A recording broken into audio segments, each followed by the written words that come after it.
Hi and welcome to Thoughts for the Week from Chabad in Wimbledon. This week's Parsha is Parshas Bhar. The Torah starts off, Vayidaber Hashem al Moshe, God spoke to Moshe, Bhar Sinai Lemoir, on Mount Sinai, saying. And the Torah goes on to tell us the mitzvah of Shemitah, the sabbatical year, and in fact we're in a sabbatical year at the moment, and many farmers in Israel are this year not ploughing the land, are allowing it fallow as commanded in this week's Parsha.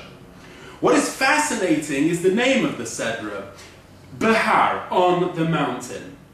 Why was Torah given on a mountain? There's a fascinating medrash.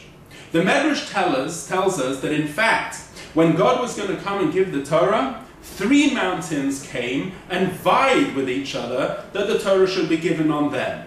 Mount Tabor, Mount Carmel, and Mount Sinai.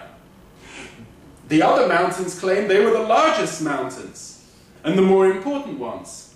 And yet God said, no, I want the Torah to be given on the smallest of all the mountains.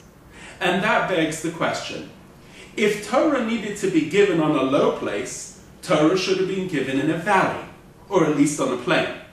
Why was Torah given on a mountain if it was going to be the smallest of all the mountains?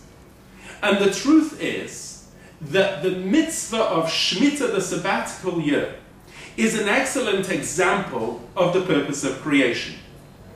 God made the material out of the spiritual so that we should take the material and make something spiritual out of it.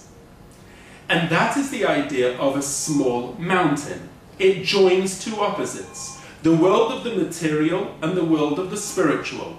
In the words of the Midrash, the purpose of creation is that God wished to have an abode, a dwelling place in the lowest realm, in the material world.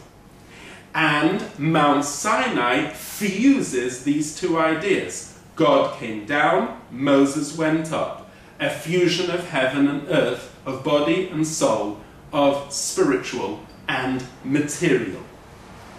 And this is why, when a person learns Torah, they need to embody also 2 opposites.